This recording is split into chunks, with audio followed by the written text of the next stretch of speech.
Yo, what's happening, good people? It's Ive from Ask Solar, where I like to keep solar simple. Ain't no need to complicate it, right? Man, I feel like I have quite a few updates for you guys, but I saw Sleeper around here. 2% says she had to break out for a walk with the mother in my Bill Burr voice. That's cool. We'll see you when you get back. I struggle with what to name these videos because the lives are about a ton of stuff. It's hard to make a live stream about one topic, but I did my best. Welcome back, 2%. Okay, I restarted my computer. I also restarted my router. Let me pull up my list. That is not my list. It's in my other browser. I make life so complicated. Man, solar has been interesting these days. And let's get right into it as soon as this browser opens. Jeez, take forever, why don't you? All right. Close. Notes. Move.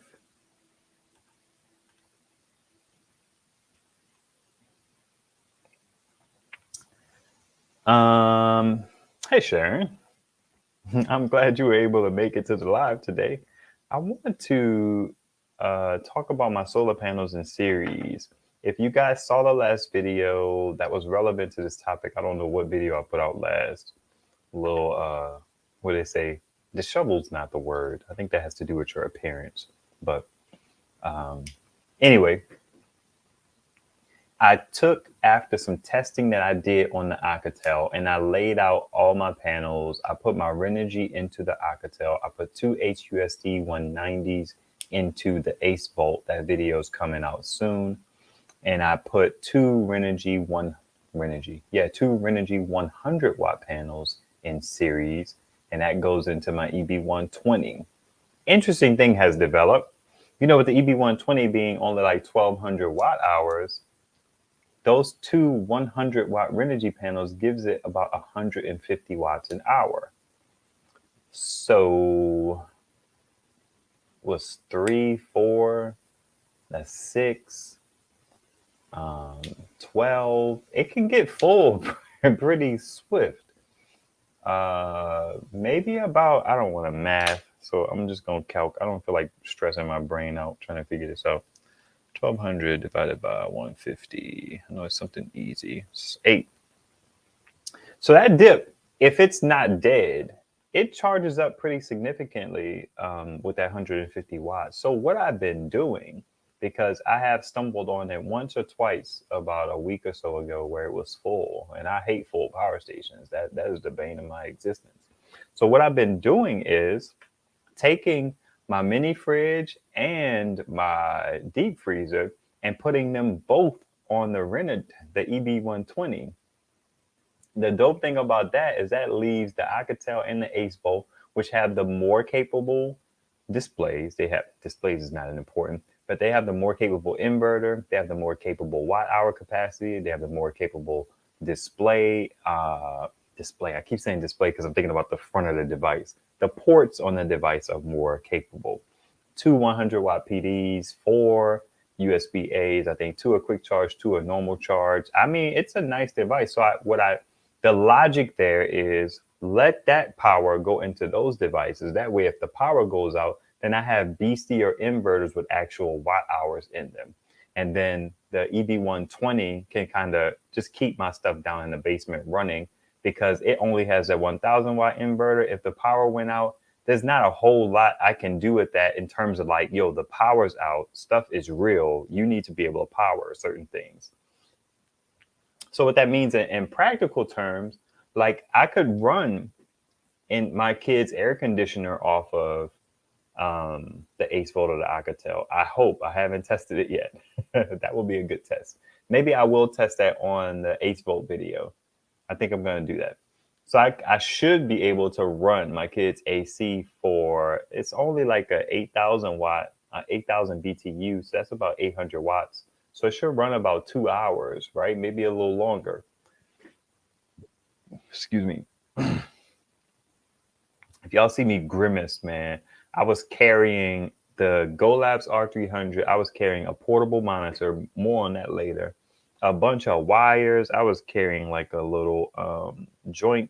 And my kids, I can't blame them because it was my fault, but their toys, the big ride-on toys, they're not big, but the little, like, you know, Disney, Paw Patrol type of little things they sit on and they ride on, they were in the way. And I feel like as I get older, my equilibrium is getting weird.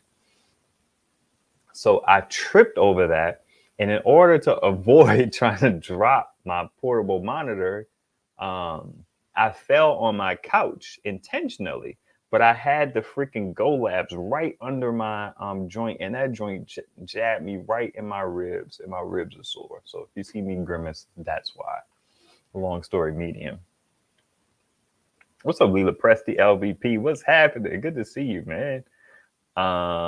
Dominique Unique, good to see you too.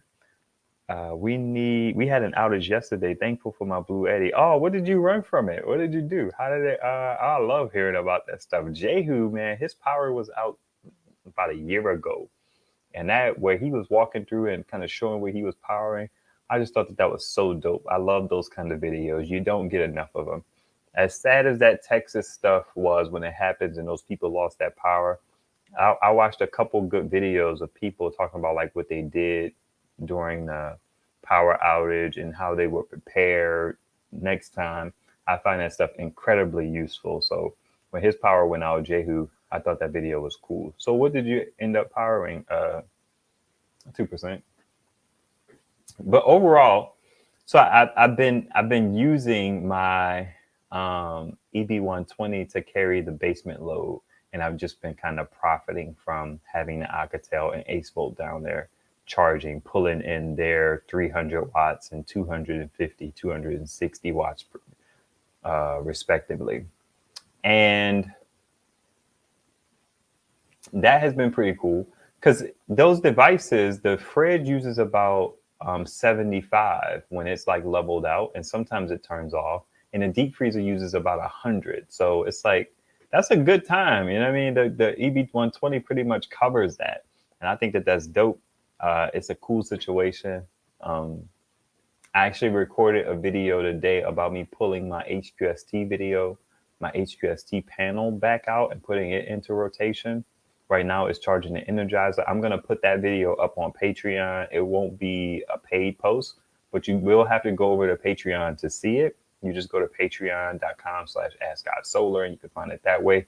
Quick blip about Patreon. Patreon is a paid monthly thing. It's really meant for people who really want to support the channel. You don't have to feel obligated. And the reason why is because I want to put some of these videos out, but I know they're not necessarily beneficial to my YouTube journey, but I still record the videos. So people who want to really support the channel, they'll get them, because otherwise they just wouldn't come out. You know what I mean? So it's like nobody would see them really, but I think that they're cool videos. So I put them over there. Sometimes they're paid and most times they're not. And the plans over there, I have an introductory plan that I pretty much left around. It was supposed to be for a few months while I figure things out, but it's only $3 a month. So I think that that's decent. Or you could give more. How about that? Catch me outside. So let's see. Right now, and then, you know, I have those 3 panel kind of setups, the Renogy, the 2 HQSTs, and the 2 Renogy 100 watts. When I said the Renogy, I mean the 320. And then I also have my other panels around the house pulling in power. I was just talking to my wife about how I don't like that I don't have any solar upstairs. I was upstairs doing some work on my laptop and my portable monitor, and I needed power, and I hated plugging into the wall. I grabbed the Sevcoms. It was a day that was light on solar too, or maybe I had used my devices, because I use these devices daily, and they didn't have power, or they were charging or something like that. but I just didn't have any to go and grab and kind of start pulling power from. So I powered it a good bit from the Sevcoms. So that was cool. Then the Sevcoms died on me. Sevcoms is like the little boat ends style one that's square and small. It's only 240 watt hours, but it's a nice little device. So I don't have solar on my top floor. That zone is completely like dead. And I'm not stressing about it too much because the ultimate goal is to be able to get the transfer switch and then have more stuff coming off of solar power just in the house, out of the outlets, out of the wiring and stuff like that, which is going to be dope. I'm really looking forward to that. Let me see what y'all snapping and trapping about. Paycheck, what's happening? Purple on the Creek. Oh, man, always good to see you. Did you put out a video recently? I think I saw something, but it was in passing, and I was like, oh, but I know you was telling me you're working on something with the EB3A, but I think it was something else. I may have saw that. I have to go and play it, and then I have to watch it. Did 2% answer me? Hey, Auntie Blessings. Setai, what's happening?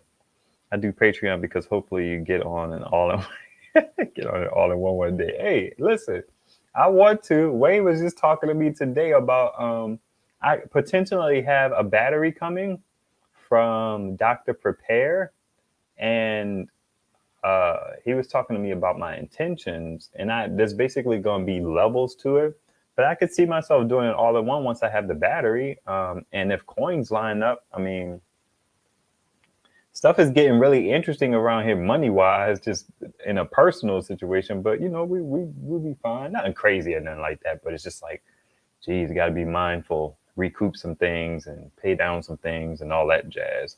Hey, Sheila, what's happening? What would you say? Well, no internet, but I can play my games, keep my phones charged, tablet charged up, my tack life I just use for small stuff. So why no internet? When your electricity is out, your internet doesn't work?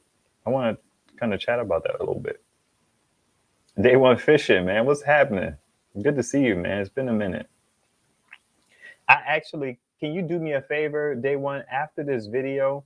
Can you just drop a comment under this video? I was trying to find your channel a few days ago because I wanted to see how your EcoPower stuff is coming along and how, you know, how all of that's going. Because Day One Fishing was one of the first people who mentioned the EcoPower solar panels to me. I think he got a 100 watt for like $66 or something like that. And then Wayne, like about 2 weeks ago, he was thinking about getting some, I believe. But they had 200 watts as well. And the sale kind of like dwindled. It changed. It wasn't as cheap. And it was a whole thing. It's calling me. Freaking spam. So drop a comment for me or just comment on any of my latest videos. If you could comment on the last video, that would be great. That way I could just click on your channel. I was searching and stuff in my comments and I just couldn't find you for some reason. I don't know what that was about. What's up? Is that Stardust? Hey, Stardust, what's happening?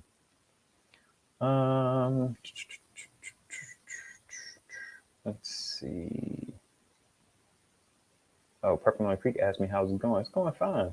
I can't complain. As long as married life is good, I'm good. That's the only thing kind of upsets my rhythm. Oh yeah, it was the EB55. That's what it was. I saw that. I got to go and watch that.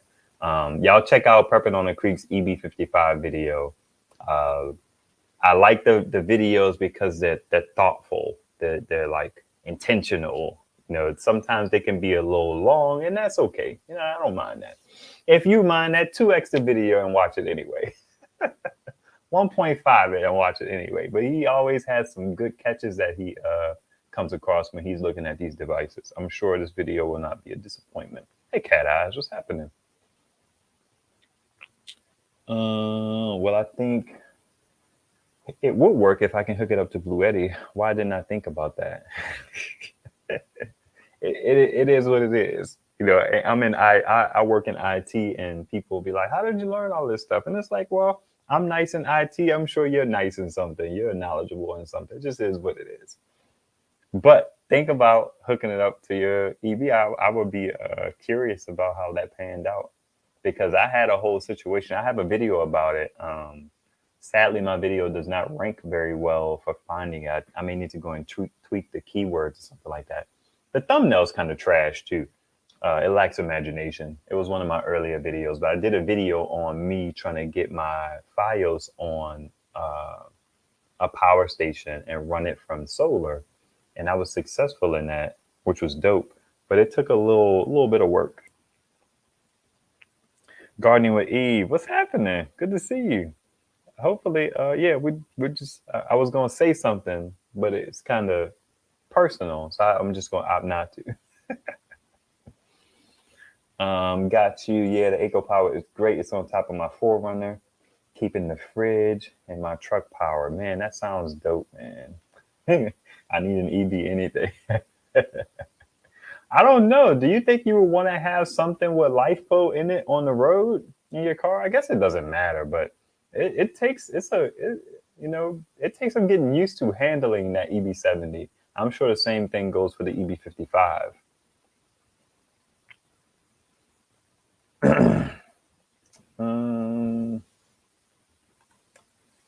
But then it's gonna use my power up.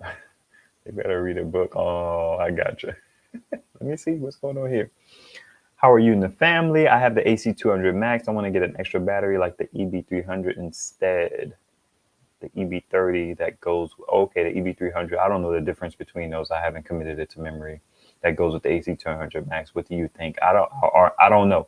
I don't know if they're interchangeable or not. Hopefully someone can answer you in the comments or in the chat.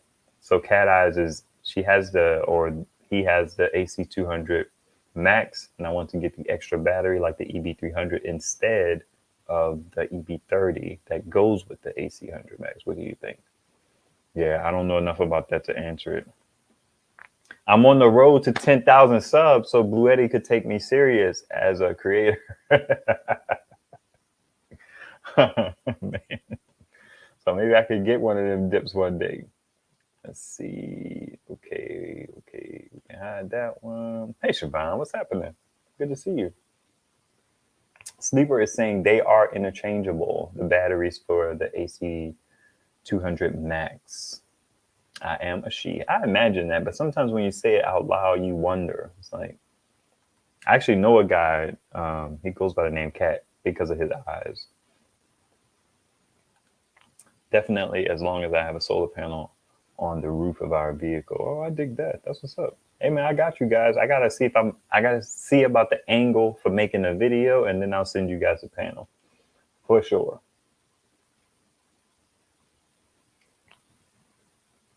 Prepping on a Creek is saying he put the timestamps in just for me. Hey, y'all appreciate the timestamps too, so you can bounce around how you want to. Jason always puts timestamps in his videos too. Sometimes I do it. I definitely like doing it on the lives. I don't really do it on my videos. I don't be having the time. I could make the time, but yeah, we'll see.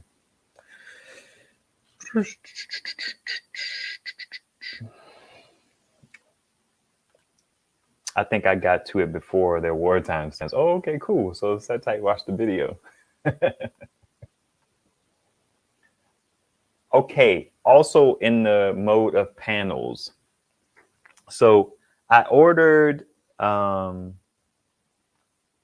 don't know if I did a video showing you guys it yet, but I ordered the Renogy Flex panel, and we had talked about it before. I was talking about whether or not I was going to keep it. I decided to keep it because I want to do some longevity testing on it, because the last indicator that we have, or opinion that we have of these solar panels, is from Will Proust saying that they suck after about 6 to 12 months. So I wanted to actually test that, just kind of do it for the culture and see what's what. So I've been putting that thing out daily as much as I can. It's been going into my Sucky 500 because that one can take in 100 watts. It typically produces, it lays flat. I just throw it on the ground. Let me tell you something. Tossing that dip on the ground with its lightweight, you got to be careful of it because of how it bends and stuff like that. Just in handling it, not putting it on the ground. But ground deploying that thing is super easy. It's super light. It's very convenient. I have a 10-foot 10-gauge cable on it now. I actually thought about buying a 10-foot 12-gauge cable. Actually, I'm glad Set Tight is here. because I even entertained buying a 10-foot 14 gauge cable, but I didn't know if that would be sufficient for the amount of feet. So I started back down this path of looking into wire gauges, because I had talked to Setai about whether wire gauges mattered if it was AC or DC current. And he said it did not. So I was looking into that. I didn't get any type of real definitive answer for me. But I wanted to toy around with getting a smaller gauge cable because they're not as thick and they're a little more like easy to maneuver. That 10 gauge cable is pretty stiff on the Renogy 100 watt flexible panel. So I'm probably going to do a 12 gauge. Speaking of that, that's interesting because I was thinking about buying a 60-foot cable, HQST. I was thinking about buying a 60-foot MC4 extension cable because that 50-foot that I have on my Renogy is just a little short, but it's actually working out for me because I got the Alcatel and the Ace Volt, and I got that All Powers panel, which I'm sending to 2%. That All Powers panel came with a nice long cable.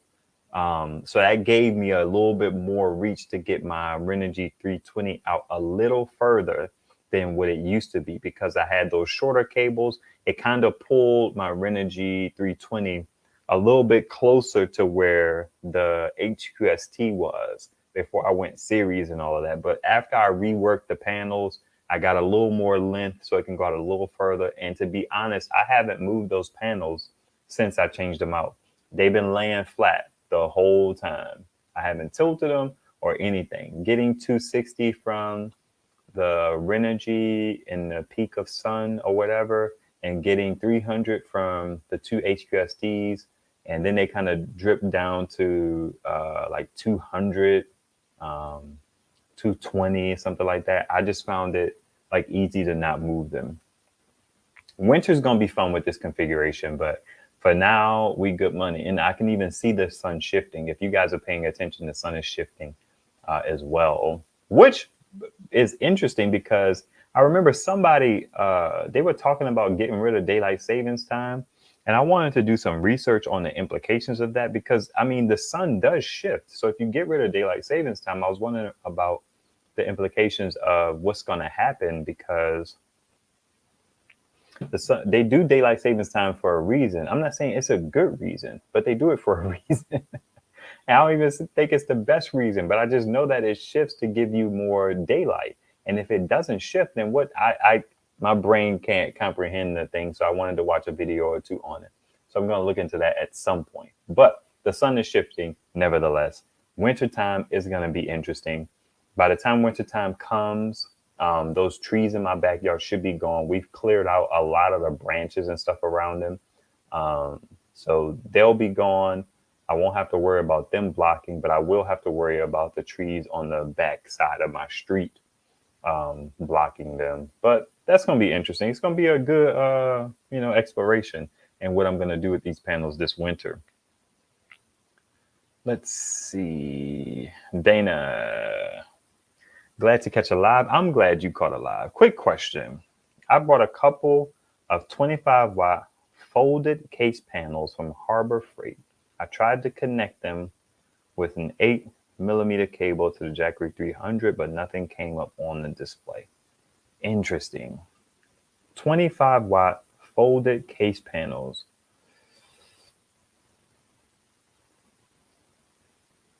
I don't know what to make of that. Nothing came up on display. You say you bought a couple. What did you do with the couple? So you bought a couple and you tried one? Or you doing something weird and you kind of like trying to connect them together and power them? I don't know why. I would imagine that maybe that panel doesn't produce enough voltage, but it's hard to say. Were they on clearance, or is this something that Harbor Freight actively sells? And if they're on clearance, try one, yes. If they were on clearance, then it may be tough. Let's see what Setai is talking about. The sun will be the same for solar. Wasn't DST for farmers? Yeah. Hey, CJ. Will they work, or did I waste my money on the panels? I'm gonna be honest with you. How much did you pay for them? I'm pretty sure you wasted your money on the panels. If you can return them, please do. I use all my generators every day. That's what's up. Probably need to parallel them.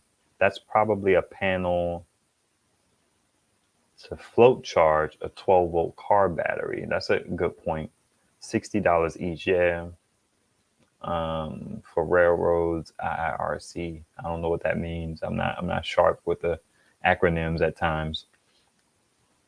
$60 each. $60 each for 25 watts. Yeah, that's more than $2 a watt. If you can return them, I would return them. Prepping on the Creek is saying, if it's an SAE connector, you might need, oh, that's a good point. You might need that polarity reverse adapter. That's a very good point. That might be the case. What panels would give me enough solar to max out my EB120? Man, day one fishing with the complicated question. Let me think about that.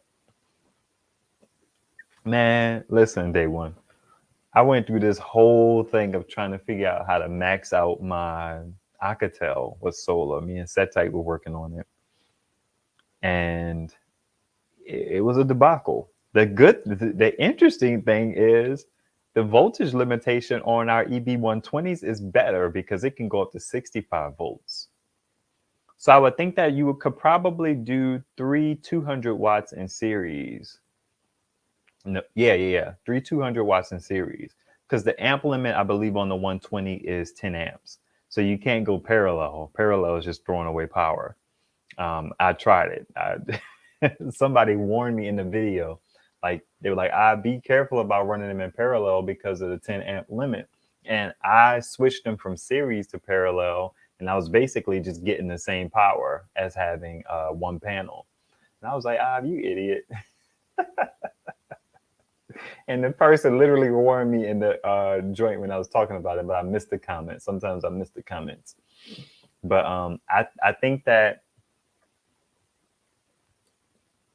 200s will get you as close as you're gonna get. But you're still not gonna get 500 because 600 minus 20% for realistic solar output. I mean, you are out there on the West Coast, but that'll be like what, 480?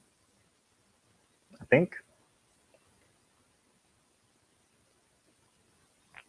So LBP is saying those are for charging car batteries. I have one, doesn't work. Oh man. Thanks everyone. Shoot, I hate wasting money, but you live and you learn and you grow. That's for sure. That is for sure.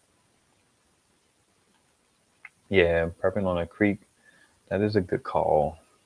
I learned how to use my voltmeter prongs. What do they call them? Probes. I was doing all of this volts and stuff. Trying to figure it out, and me and Setite were talking, and I was like, man, I don't feel like figuring this out, but I do want to give you guys, because the interesting thing about it, what I was telling him, is the thing that had me confused and kind of trepidation was this was my first one. This one start working weird on me. It's the Coetes clamp meter. This is the first one I got. The bottom has no indicator. Yeah, it doesn't even say. If I don't have proper light, I can't see. So I get my magnifying glass. I'm getting old. It doesn't even indicate. It says input and com on it. This one says input. Y'all see that? This one says input and this one says com. So I wasn't sure what probe to plug into what. And I'm like, man, I'm not playing with electricity like that. But I bought this one some time ago. And he was like, man, you need to put the volt joint on there. And I'm like, sheesh, man, I don't want to learn. I don't want to learn right now. But I figured it out, just in terms of like talking with him and, talking about my concerns. And this one is a little bit better because the bottom shows you the colors. So I know that I put the red one in the red and I put the black one in the black. I don't even think it matters, but don't get me to talking about something I don't know about. But I was able to figure that out. So that was cool. I even started using it for some battery testing that I wanted to do to figure out if some batteries I have that are dead or not. What's up, Ban Everything, man? I was just thinking about you today, I believe. How you feeling, man? What is that? Oh, ground. Ground is your negative. Oh, okay. Ground is your negative. Oh, calm is your negative. Okay. Calm equals ground. Yeah, y'all smart. Can you return them? Yeah, I want to know. Have you had them for a while? I imagine you probably bought them some time ago, and now you're trying to use them with your Jackery 300 because you have them. That's what I would imagine.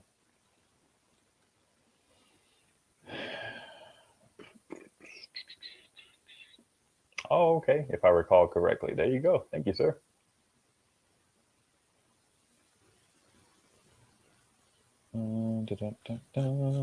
Okay.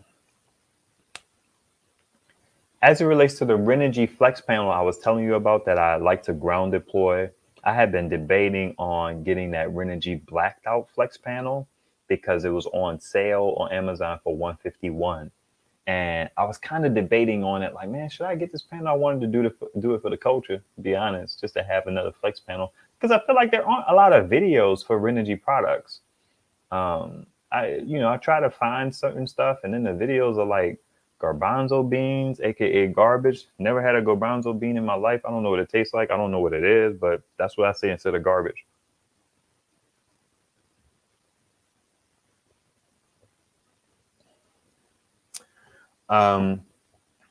So I wanted to do that. So I grabbed one. It was like 149, one something or another with tax. I used like 10 of my Amazon points to bring it to an even 150. So I got that one. I want to be able to do the same thing with that one, which is to deploy it daily or as often as I can to see if the power output holds up over time. And what I'll probably do is I'll compare them to each other. Another reason why I got it, I was kind of wavering because I wanted to buy this YouTube course. It was not cheap, but I think it's going to be an investment that'll pay off for it in the long run or in the short run, right? So because I purchased that course, I was like, you know what? I'm not going to get the panel. I was still debating on it. I was like, I'm going to get the panel. I looked at the size, and it's like a whole 5 inches shorter than the one that I have. And that one is pretty big. I didn't expect it to be that big, but it is what it is. So the one I have now is 48 inches, and the one I ordered is 43 inches. And it was just like, oh, 43 inches, that's shorter. I get to test out this whole theory and see what's going on with these panels versus each other. The new black one is way more flexible. It can be bent. I think they say a normal flex panel can do about 30 degrees, and this one can go up to like 240 or something like that.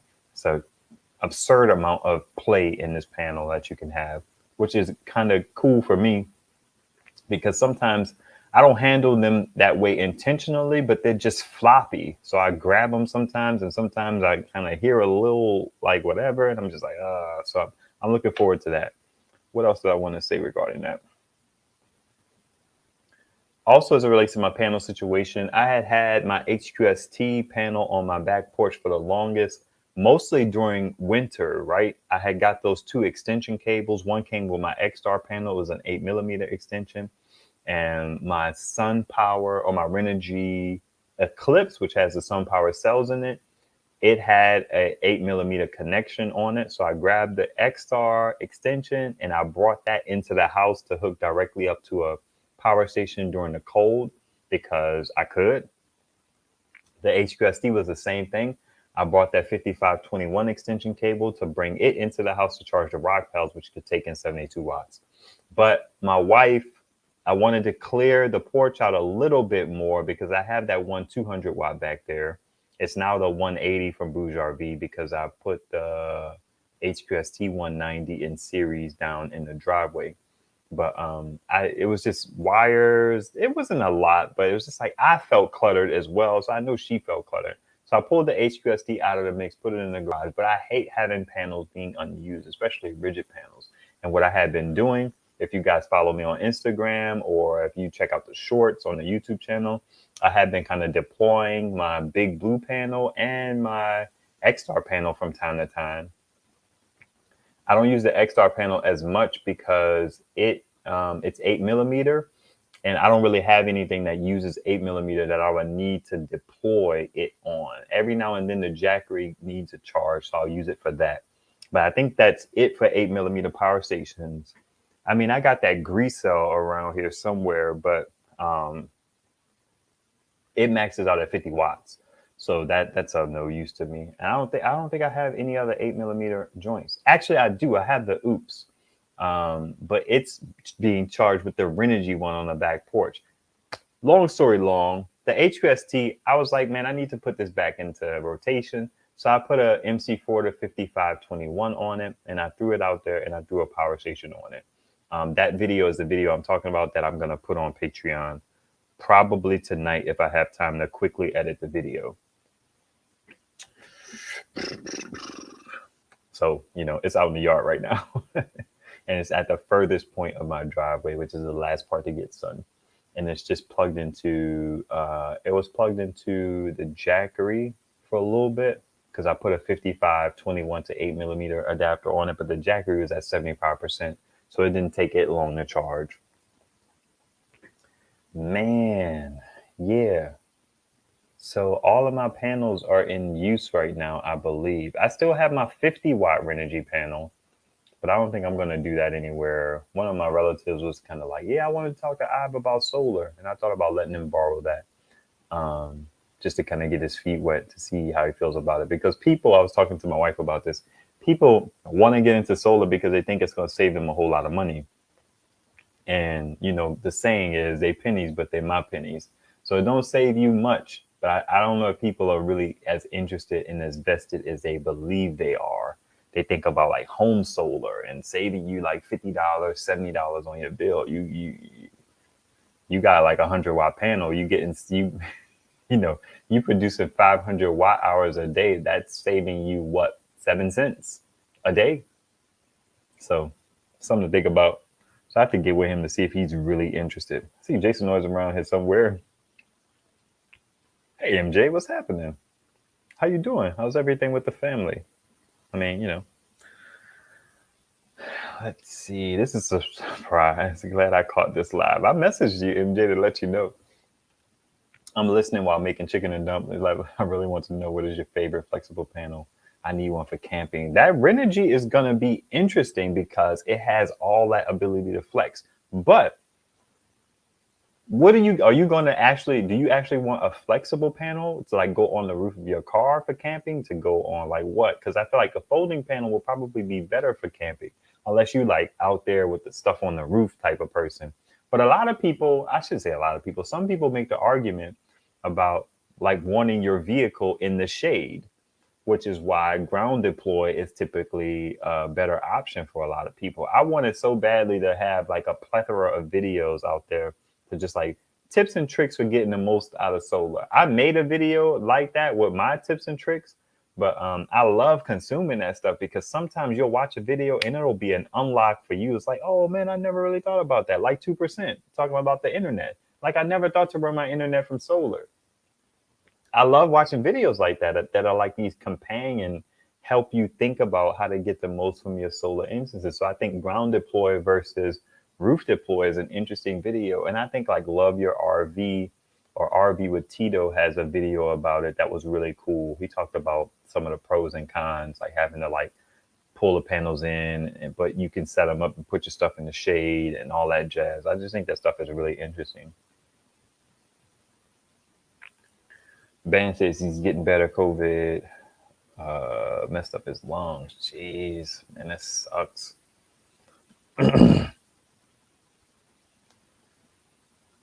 Okay, CJ's asking the same thing.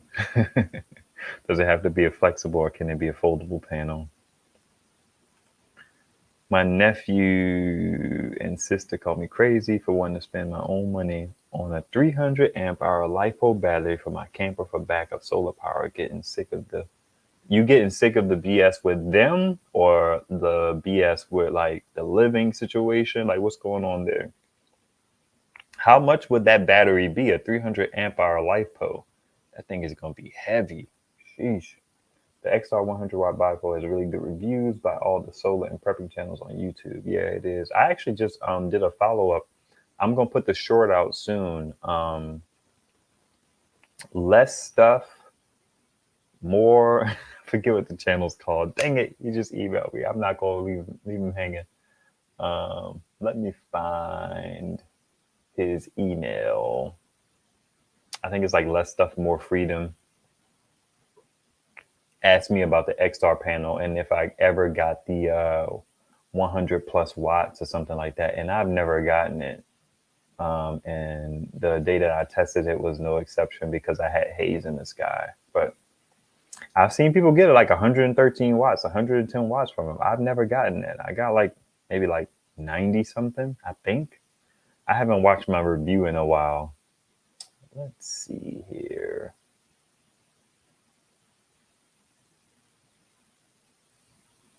The channel name is Less Stuff, More Freedom. Live in the van life. Is it live in the van life? That's interesting. But that's what he typed. So he asked me about the XR. I just put the baby down. I got some time to watch now. That's what's up. I didn't know you. I think you have 3 kids. I didn't know you had 3 kids. I saw you with the baby on your short. And I was like, oh, I didn't know they had a shorty. Jeez, I remember just the 2 girls from the, you were talking about the chickens. Have I eaten hummus? Yeah, I've eaten hummus before. That was random. Where did hummus come from?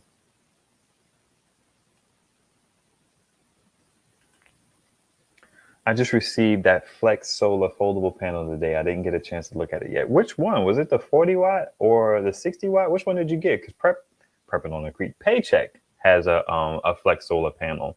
They actually reached out to me and I asked them to send me that 40 watt. I'm intrigued by it. I don't know why, but it's ETFE. I thought that was cool, and it's waterproof for the most part. Outside of the junction box, I would assume. Oh, I know what I want to talk to you guys about. Let me see what these comments are going, and then we'll do our featured product. Auntie Blessings. I saw several 300 amp hour LiPo volt batteries for around $1,000 each. Probably will get whatever brand will process is safe. I got you. I just want solar because I live stranded in Louisiana woods on a small fixed income. It's nice to have electricity no matter what, especially after hurricanes. I respect that. Got to spend money to make money, and solar is a long game investment, not just a quick purchase and you see fast results almost immediately. That's what's up. I tell some people it's one of the few hobbies that actually gives you a return on your investment. So I'm all about it.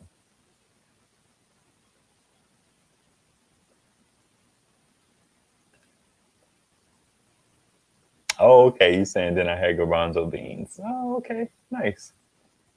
Interesting. I never connected those. I feel like my wife has tried to make hummus too, so maybe. The one that you recently showed in one of your shorts. Oh, did I show a Flex Solar panel in my shorts? I did a video on the Flex Solar panel, the 60 watt dip, the sextup fold one. I still don't know what the joint is. Oh, so the product, I have a product feature that I wanted to bring to you guys. I got to look at my notes so I don't forget anything. But I personally purchased a portable monitor. Funny thing is, me and Setai have the same monitor because it literally like has no peers. So both of us at different times in life did research on portable monitors, and we ended up having the same monitor. I just think that that's wild, and it's very like stark, the contrast between like this portable monitor and everything else that's in kind of the price range. Where did my freaking notes go? There we go. Okay. So I purchased the UPerfect 17-inch monitor.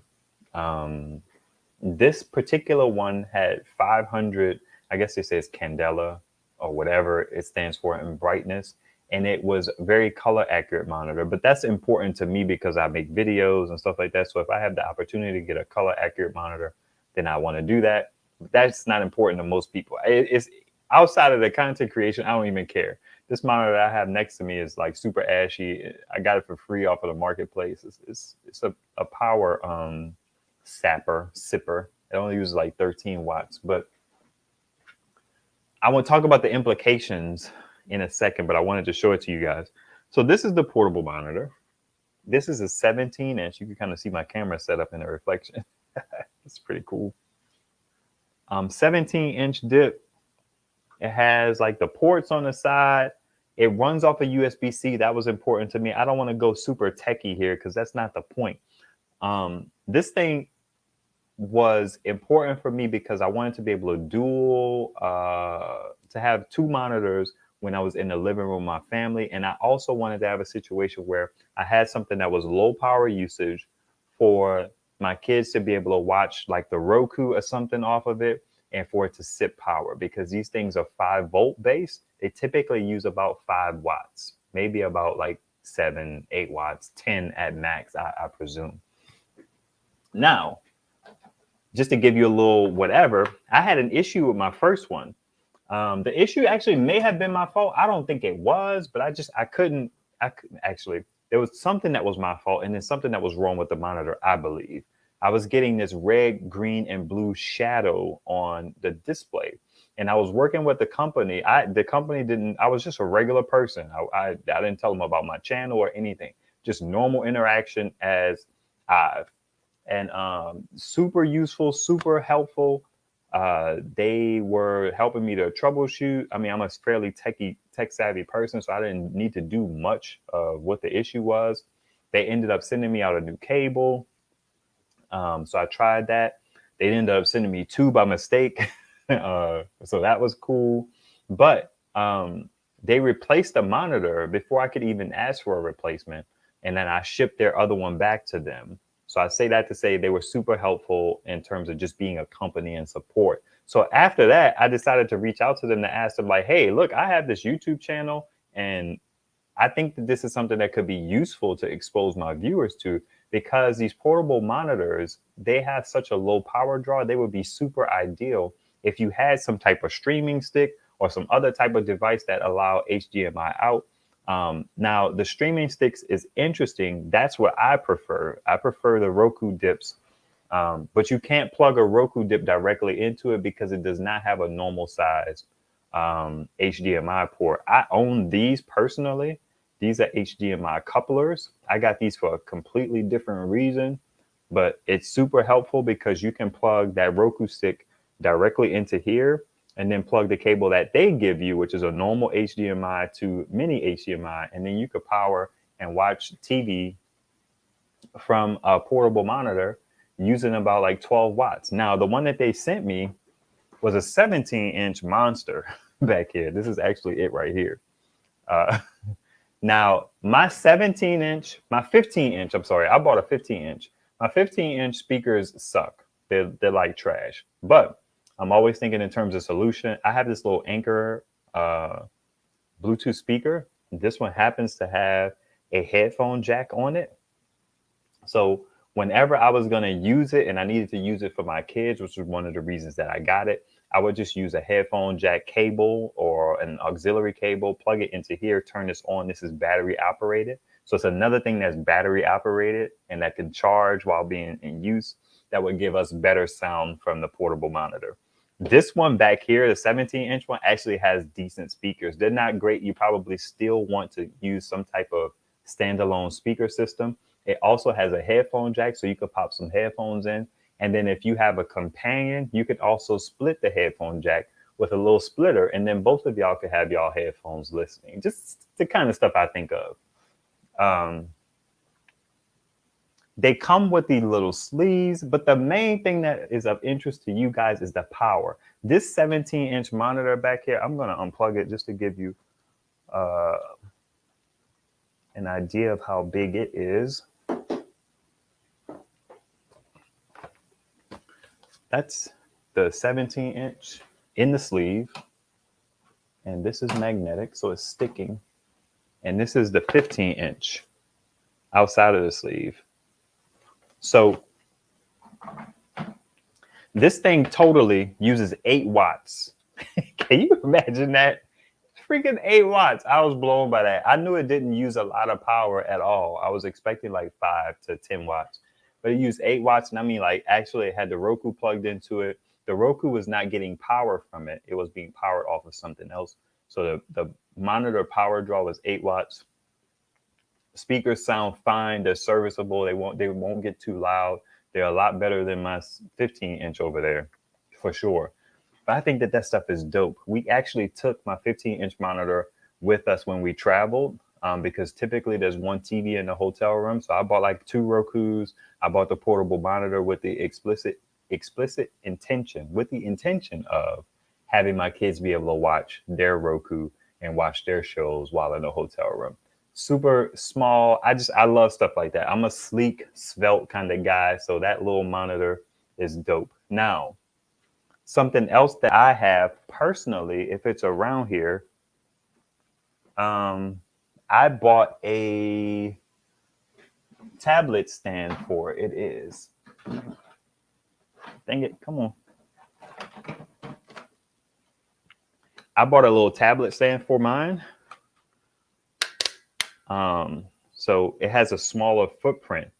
So it doesn't, that little sleeve doesn't like take up all of my little desk space because I want to be kind of small and tiny. So this one is from, I think, Ugreen.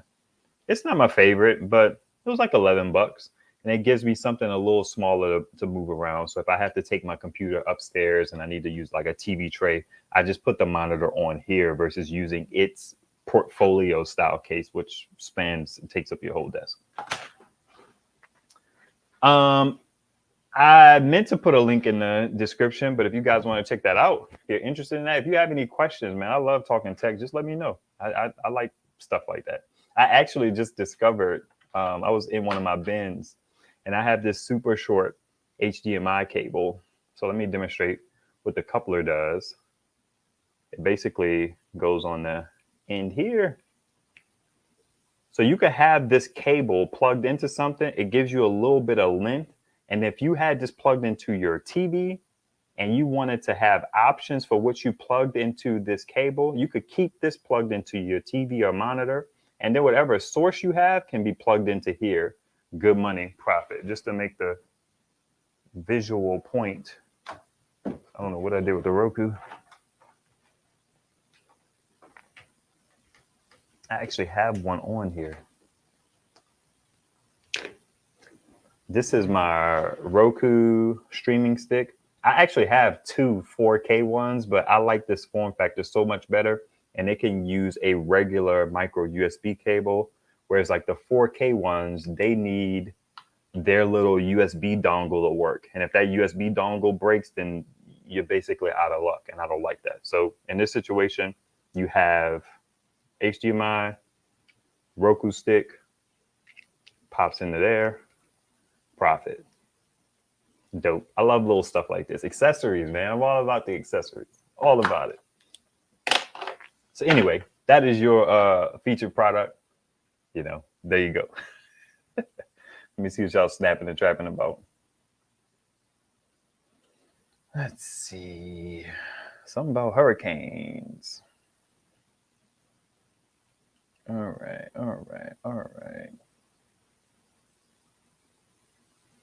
Oh man, somebody got to deal with some damage. Yes, sir. Link, please, for the coach. I got you. I'll put a link now in the dip, or when I get a second. Like I'm messing around now. So we go with that. I talked about the speakers. I talked about the couplers. I am finishing up my last leg of testing for this EcoFlow River Max. The first round of tests did not go well. I hope the second round goes better. But it looked like I got about half the capacity. I should be getting somewhere around 500 watt hours, but I think I'm back to getting about 200 and some odd watt hours. So I'm testing it again. It's actually powering my camera, powering my lamp, and powering my monitor. It's about a 44 watt load that I'm putting on it. So we're going to see how long it lasts. Hopefully, I'm going to be a little more strategic this time to make sure that I'm around when it hits 1%, so I can see how long 1% actually lasts. I don't plan on timing it or anything, but I just want to have a general idea because I think the 1% is inaccurate. And my hope was that it would sit at 1% for a long time, and then I would eventually kind of get my 500 some odd watt hours. But in the last test, that did not happen. So it was like, okay. So I've decided to test it again. I'm trying to cut them some slack. Oh, it's actually $199 now. That's pretty cool. And then there was one. Let's see if I can find the other one. The 17-inch. There it goes.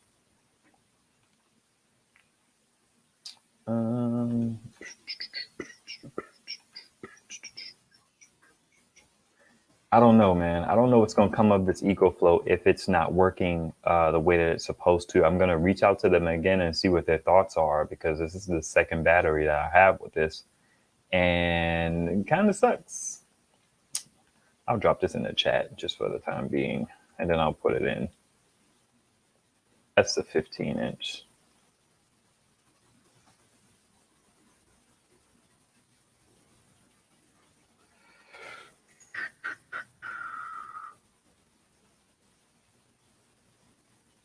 What's a solar independent utility systems manual? Good to see you out there again. Best wishes to everyone. Go solar. That's what's up. Good to see you, sir. For that setup, you still need internet, right? You need internet because of the Roku. You don't necessarily need internet. I guess it depends on your source, right? If you have, you can also hook these devices directly up to a phone if the phone supports it. So if you have a movie downloaded on your phone, most people don't roll like that. I have my whole entire movie collection that we own. We don't like, what's the word for people who be downloading the pirate copies? Whatever that word is, I'm drawing a blank right now. We have our own movies that we purchased that I ripped personally that are in digital form. And if I had those movies on my phone and I hooked my phone up to the monitor, then it'll mirror it automatically and I could play that movie from my phone.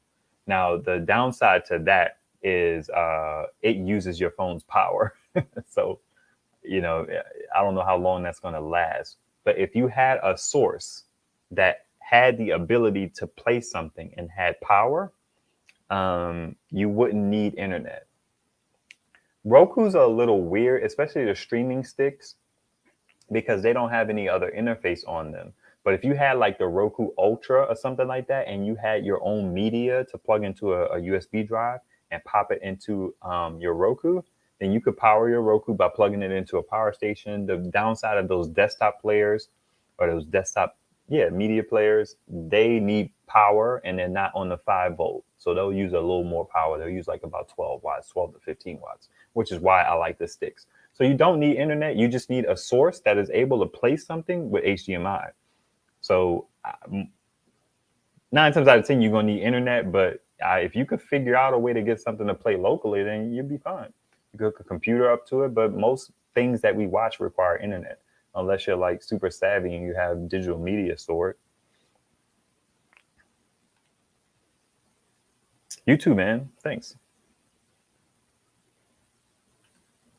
Hey, Valster, what's happening? Good to see you, man. Thanks for stopping through. Scared to mess with EcoFlow. Let Farmer have problems too. Yeah, a bunch of people have problems with at least once. And I don't know how well their Delta series is doing, but their River series had some issues. And I just feel like when you start to get to a point where these devices are they feel like a bit of a steal, then I feel like you kind of have to take it on the chin when you have some problems. That's how I feel. I've come to arrive at that opinion or whatever. But let's see. Okay. I mentioned Patreon earlier. I did not put that out. I made a short about the Energizer P320 and the EB3A. I'm going to put that out after. I'm going to put it out tomorrow morning. I kind of like shorts to be out in the morning versus in the evening because people are more on YouTube during the day than they are at night. So I'll put that short out tomorrow. I'm basically talking about the Energizer P320 versus the EB3A. It's just super casual, nothing technical or anything like that. Also, a bit of note. OTG cable. Yeah, that's a good observation. Okay, let's talk about that for a second. I think OTG, what does that stand for? I think it stands for on the go. I don't know what it stands for. I have OTG cables around here too. They OTG cables. The 15-inch monitor actually has an OTG port, but they say it's only for keyboards and mice. I don't understand how. I'm just thinking about this now. I guess if you have your stuff, that's interesting. I'm assuming that if you have your OTG cable hooked in, OTG is typically like plugged into a micro USB style port, and then it ends in a USB port, a USB connection, and you can plug a mouse or a keyboard into it. So my understanding, if I had to deduce, you plug that OTG cable in there, and then you plug in a mouse and keyboard, and if that monitor is connected to a PC or a phone over USB-C, then it'll pass through that input, and then you'll be able to like input from your keyboard.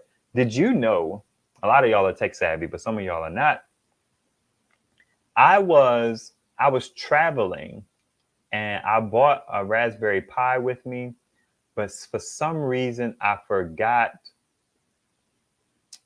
think I forgot the mouse, something like that. And all I had was the keyboard. And we needed to fill out a form. We were actually going to buy a vehicle. We needed to fill out a form. And I remembered that I had the keyboard. And I took, actually, this is a USB-C to OTG, or actually, I'll change the focus so you guys can see this. My focus is manual, so it is what it is. So it's a USB-C dip with a USB port on the back. I actually plugged this into my phone, and I plugged the keyboard into this, and I was able to type on my phone to enter data into that form more easily, right? Which is dope. It's dope. I just remembered that I had that during the trip because what you can do is you can plug this thing into your phone, and you could plug in a storage drive, and you can drop files onto your phone. And this will typically like hold movies and stuff like that. So you just pop it in. And this is an example of OTG. Phones have to support it. Most new phones do. Back when I was into this stuff, all phones did not. So that's a scenario. And this is for Android. iPhones are for losers. So they can't do stuff like this. Actually, I think they can. They have the capacity, but you have to have an application and all that jazz. So the implications of this, USB-C, because most phones now are USB-C, but back in the day when I had these, this is micro USB. You can't see that. I'll pull it further back. This is micro USB.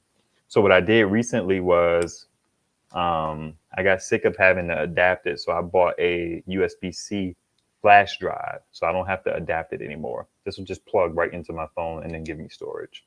And this one is from Samsung. So OTG, that's my understanding of how they implemented that.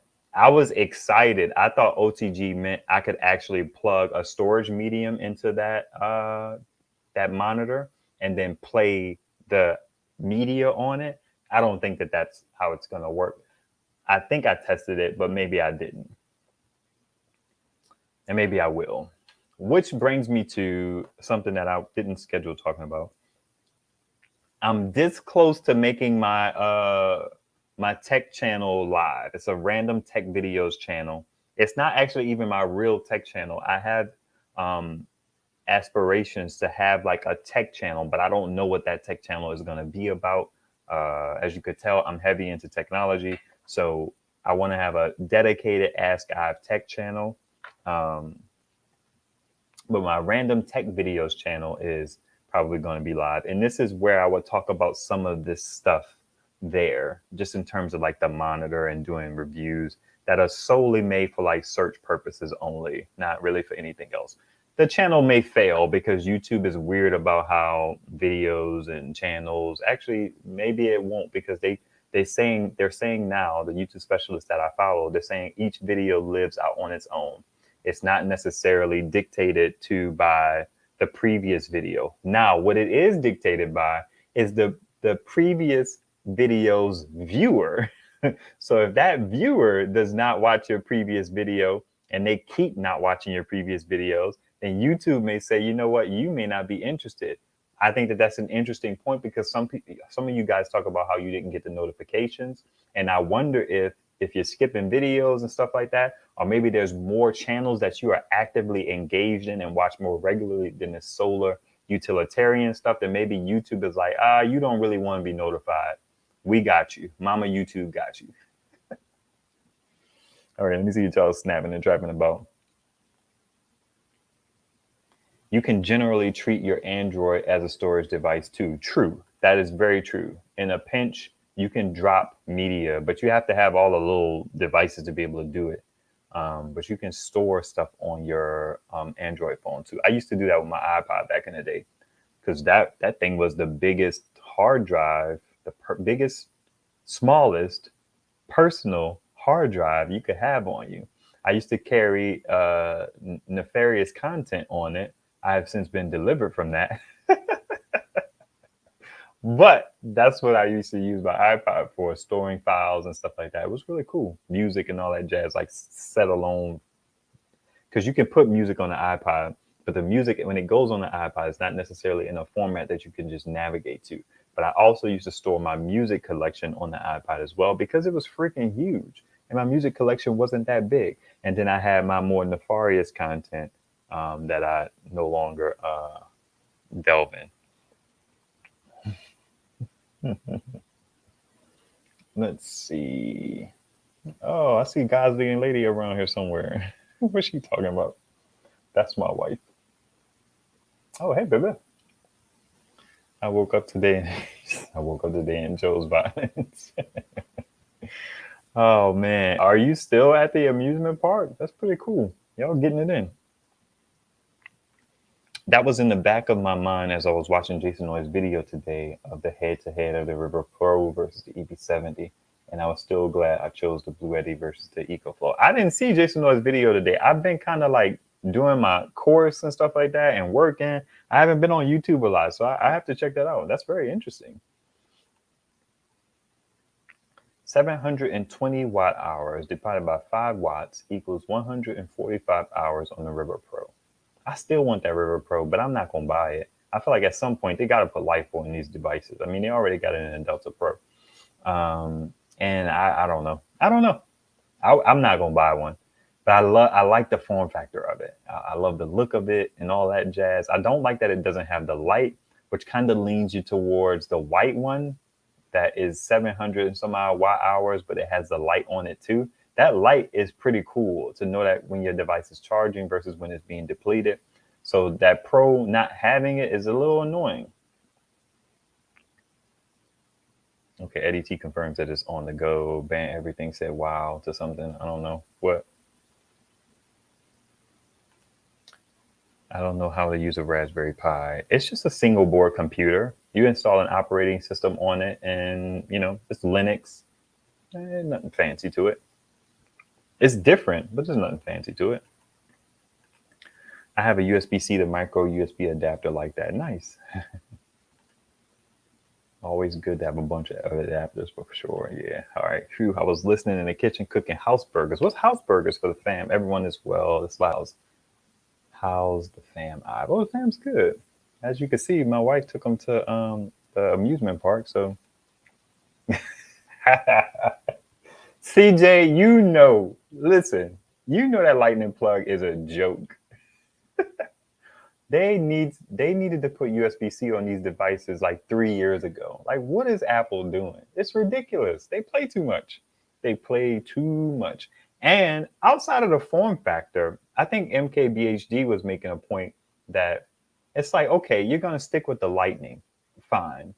at least increase the speeds of the connectivity. It's like they have the iPhone 13 and Pro and ProRes and all of this data. You can record these videos, but you can't get them off there quickly because the lightning is capped at a certain speed. That's just like, I think it's disrespectful. I don't get as deep into the technical specs as he does, but he made a very good point.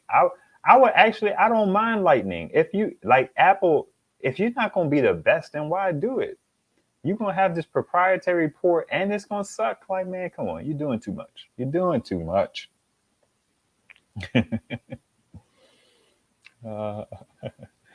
That's funny, Dana. You can generally, okay, cool. We got that. iPhones are for losers. That's so disrespectful. But I'm disrespectful. I don't care. I'm like, I told my pastor one time, because he's an Apple head, and I was like, iPhones are for people who want to feel smart, but they really aren't that smart. And that's not to say that iPhone users are dumb. But what I'm saying is that the Android operating system, when you delve into it, is for more tech-savvy people. The iPhone operating system is really for people who don't want to do anything. They just want their stuff to work. And I respect that. But I like to do other stuff. I'm a tinkerer. I mean, like, it's just, you can't even put your freaking icons where you want them. And Daddy Cook. Tim Cook is like, now the new OS that's coming out is impressive in that they're making some good changes. I don't want to kind of go into them, but because I haven't committed them to memory, but they're making some good changes. I have iPhones. I mean, if you count all of them, I have like 4. I mean, I have 3. One was for my wife. I have an iPhone SE, an iPhone 7, and an iPhone 8. I like having iPhones around, but this next update kind of has me a little okay with the fact that I know I'm going to have to update to this iOS at some point. It actually has some useful features in it. I don't want to sit there. I'm just going to walk off. Android is superior, for sure. It's like without a doubt. I have the light on the Pro. Interesting.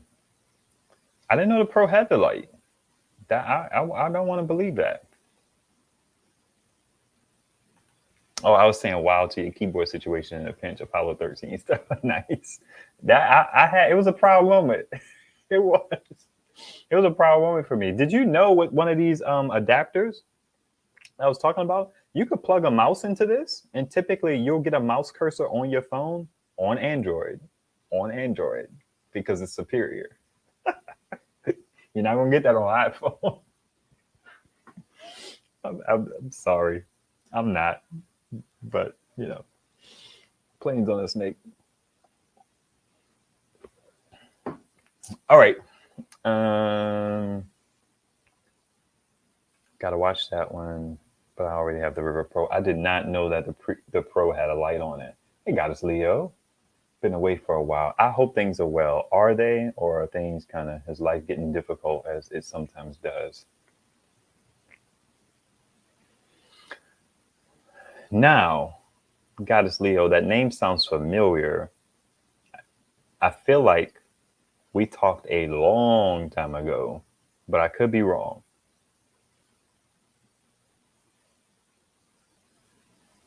Android user. That's what's up. I was actually at ET. I was watching, I saw an article or something.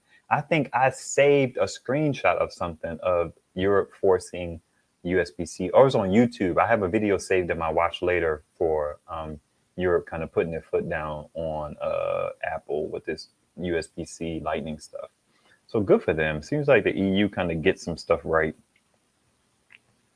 Right, Jason. Yeah, Jason always says my River Pro doesn't have a cool light. I didn't know that the Pros came with lights on them now. That's crazy.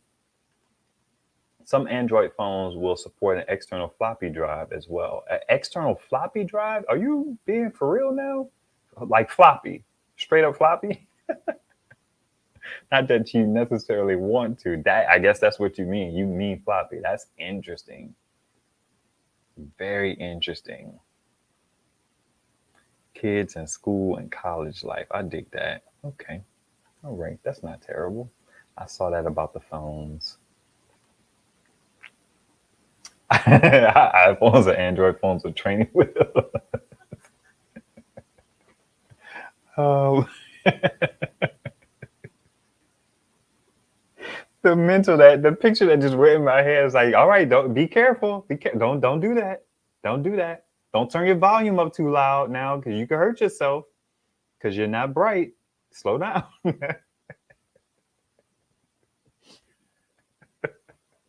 The battery's quality is not great, so we're gonna slow down your phone for you. We're not gonna tell you. We're just gonna slow down your phone because we figure you will want a less good experience. Apple's off the chain, off the chain. It's ridiculous. That's why Eddie going hard in the paint, right? Eddie going hard in the paint. The only reason my daughters use iPhones is because of iMessage and not wanting to green text people. That is so sad. I mean, I understand it, but society is sad in that way. I was watching something about bullying. Actually, it was in my class, the course that I'm taking from video creators. One of the dudes has a tech channel, and he was talking about that, and he talked about the bullying that happens when kids don't have iPhones. So he was talking about a solution. The solution was a little bit in the weeds for me. I thought he had figured out something that was really like, interesting, but it involves needing an iMac or a Mac Mini. It was off the chain. So I was just like, dang, I can't do that. It's intriguing though, but yeah, he was talking about bullying in the video. It's interesting that you say that, man. All right. NDT, maybe so, but my brother and father have problems with the Androids. And me, I have an iPhone since the 3 series. Yeah, it's like I was saying I want a Mac because the last PC I got sucked. Like PCs, they vary, you know what I mean? Androids vary. So yeah, you can get a trash Android phone, but the Android operating system outside of the hardware is superior, just in terms of like technically. Now the marriage of Apple hardware and software is superior. Like Android will be like, yeah, you got 8 gigs, 12 gigs of memory. And Apple will come along with like 4 gigs of memory and smoke everybody. So, but that's always been Apple's thing to optimize the hardware and the software. Yeah, I dig it. Listen, I ain't anti-Apple. I just feel like they're slow walking technology, like Jackery, and I got beef with them because of that.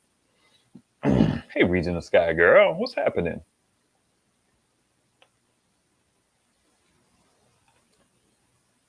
In ninth grade, the Big 12 gay bully came up harassing me. I knocked him out cold, was suspended, and went fishing. Dad gave me $20 for it. I just listen. That's what's up. It's so interesting how that bullying stuff works. I never understood the lure of iPhones. The Apple Store is always packed at the mall, but why? You know why? Because people are simple. It is what it is. People want the thing that's easy.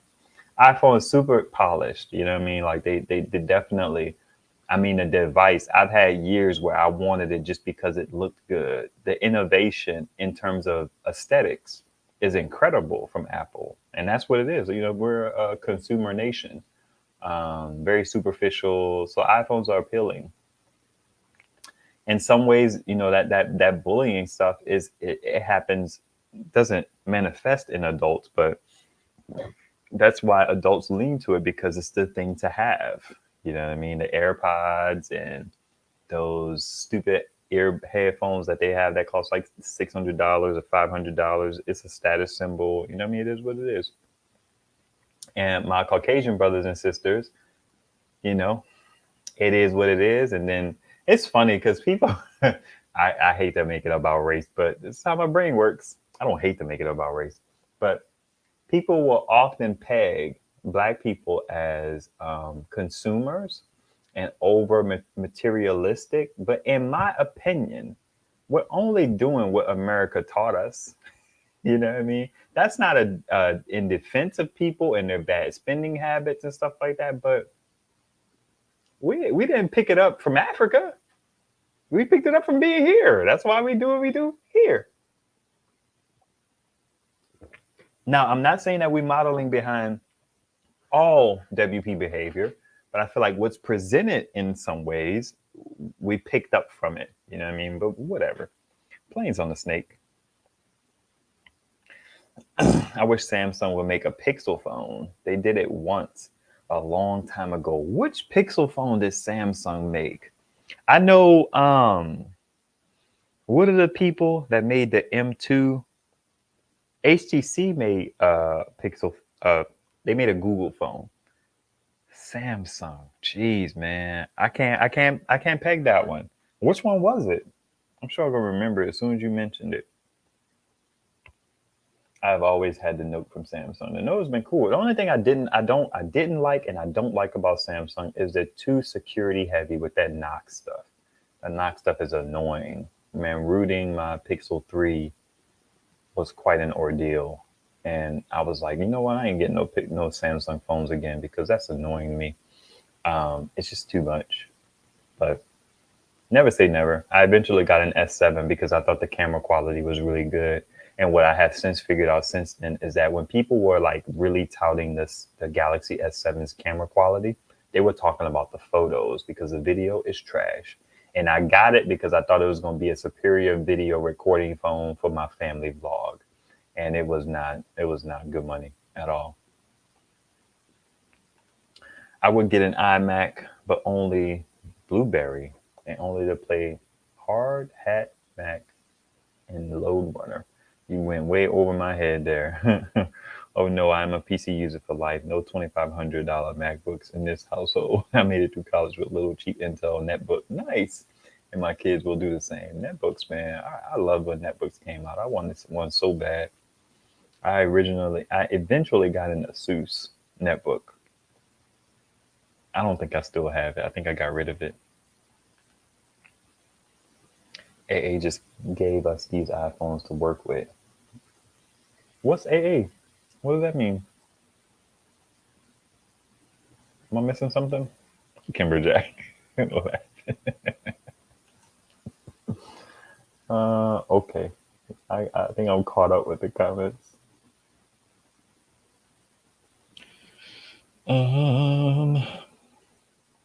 Nope, I'm still rocking the 6S Plus with the headphone jack. No AirPods here. I hate those things. I like the AirPods. The sound quality is not loud. Again, you know, Tim Cook saying, don't hurt yourself. The volume's too loud. Slow down. I just like the volume's not loud enough. I literally have been trying to find some wireless headbuds and I have not been successful. And I'm almost to the point where I just want to get another pair of AirPods. But you're not going to sell me the AirPods version 2 and they sound just like the version 1s. I feel so disrespected by that. Like, you made no sound improvements to that dip. And then you got the AirPods Pro. I think they did make them like better. But I don't think the AirPods, don't get me to talking about the AirPods Pro, but the AirPods 2, I'm just like, you didn't make no, really? Nah. And they're only $99. And I say only because they used to be like $150 or $129. So $99 I could kind of stomach. My first pair of AirPods I got because I was able to sign up for Verizon Fios for a new plan and they treated me like a new customer. I don't know why. I was just like, y'all giving me the new customer rate and I got a gift card to their store. And their store sold AirPods, so that's why I got a pair. And yeah, they're down here in one of these bins.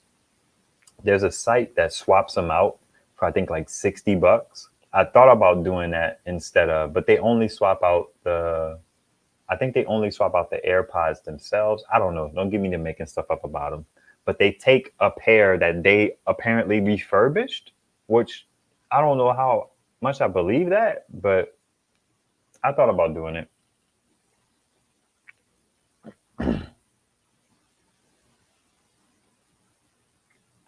I still prefer Google's implementation of Android. I prefer the people who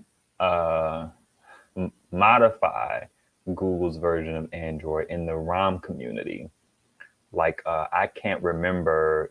I had one ROM that I really loved because of all the customizations. Google doesn't have the customizations that I like. Like CyanogenMod is just basic, which is now Lineage, and it's just, you know, it's clean Google. I forget what it's called, but I've tried a bunch of them, and there was one that I really liked, and I stuck with that one on most phones that came out. I've been looking into like buying a new phone and making sure that I can root it and put a custom ROM on it. But there don't seem like there are many devices that are like in the mainstream that are amenable to that. So that's disappointing to me. I hope that rooting doesn't go away because it's super useful for people like myself. Was it the Nexus that Samsung made? Maybe I missed a comment. Well, it was a Nexus phone, I should say. Ah, yeah. Samsung, they did make that one, right? The flexible one too, the one that had the little curve in it. That's interesting. Android all the way. Google Messages getting better because of competition. That's what's up. Not this guy. What are you talking about? Lita Presti. All right. Old head. I still have withdrawals from my old BlackBerry. That's interesting. I remember I wouldn't buy a BlackBerry because I wouldn't buy a BlackBerry till I had a job that warranted needing a BlackBerry. I felt like that was real poser of me to get a BlackBerry just to go work in a freaking file room or a Winn-Dixie, something like that. It's just like, what you got a BlackBerry for, fam? I just stuck with my little sidekick until I kind of had a real profession. Dun, dun, dun, dun, dun, dun, dun. I'm leery of Chromebooks and Google phones. Why? That's an interesting statement. Are you asking?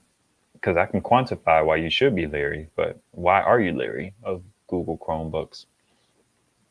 I had a Chromebook before. I gave it to my little bro.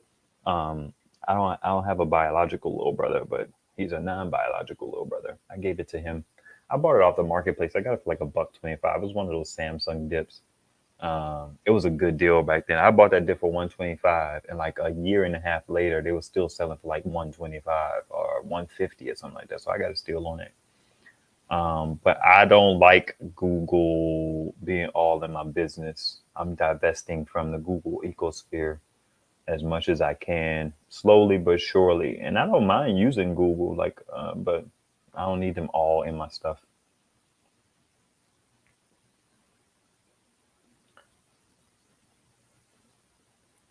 Skull Candy wireless headphones. I'm picky about everything, so it's like I have to take people's recommendations kind of light because I'm just super. Yeah, Google spies on you too much. I buy Windows computer. That's quite a Windows spies on you too. That telemetry or whatever stuff that's in these, like, just keep in mind that Windows 10 was free. They didn't charge no money for Windows 10. I mean, you could still buy Windows 10, but it was a free upgrade for the most part. So it had some stuff in there it's fine on you too.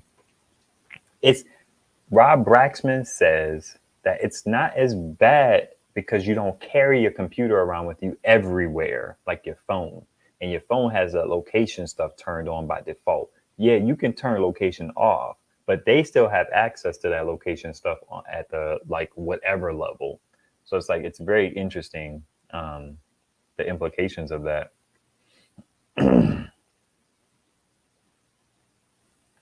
Yeah, I like ramen back in the day, but I got tired of chasing that dragon. So I just do Pixel phones. I dig that. I ain't mad at that at all. I need that functionality. I need titanium backup. There's even like the new version of it that does a very similar thing. Um, I like titanium backup too much to give up Rami. I like it too much. And it doesn't even work that well all the time now. That's why I'm interested in the new version. But yeah, I need that. I need that in my life.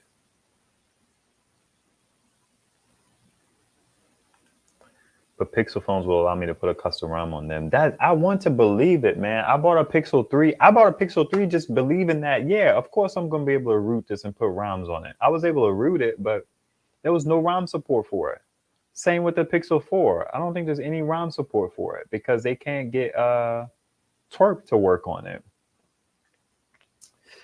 So, you know, twerp is like it allows you, I can't even explain. It's like a modified custom recovery because Android is Linux or whatever it is. It's some operating system that's not Windows or whatever.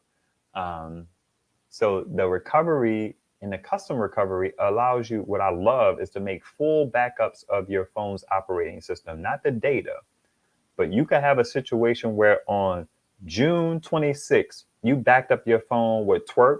And if you crashed your phone software wise, you could literally, you did something crazy or whatever, you could literally back up to that, a full recovery of your phone, a full version of your phone, apps, notifications, everything is going to pick up right where it left off with twerp. I love twerp for that, but a lot of phones don't support twerp anymore. It would be like the Poco phone or something weird that's from Huawei or something like that, that really is heavy in the ROM community now. But a lot of our mainstream phones, like the OnePlus and the Pixels and the Samsungs, you may be able to root them because they've gotten pretty far with this like systemless root. But they don't have a whole lot of ROM support, and that saddens me, man. I'm just sad. I want to cry. Thanks, bro. I'm the family for an awesome live, getting ready for prayer meeting. So be well, everyone. Hey, that's what's up. What is today? Today's Tuesday. I used to hack my Android phones long ago. Now I'm happy with my Pixel phone. I really like Huawei's version of Android. It had so many features and it was clean. It had a phone reset feature. I wanted to get into OnePlus, but OnePlus their stuff is getting a little bloated now. It's not bloated with crapware, but it's bloated with all their software. It's like, I don't want all your software. I got like a OnePlus 7 right here. I literally don't use this phone. One, because it's a no Google phone, so I don't use it as much. I'm glad I have it, but I don't use it as much. It does not have any instance of Google on it. It is just straight Android. Because Android, just for people who don't know, Android in and of itself was, don't get me to be wrong, but I feel like it was a separate project. And I think Google like purchased it, or they built their operating system based up on it.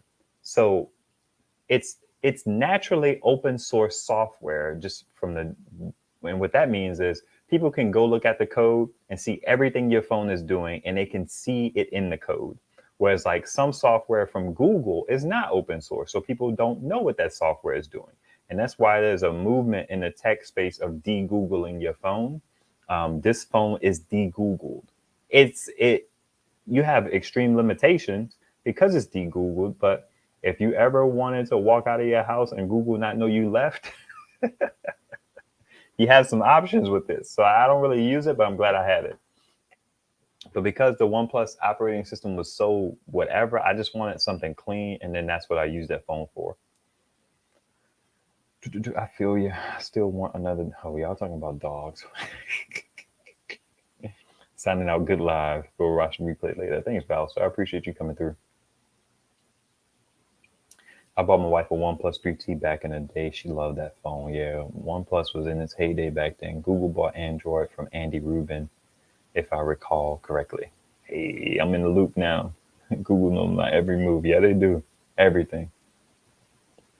I did want to talk to you guys about just this quick kind of caveat.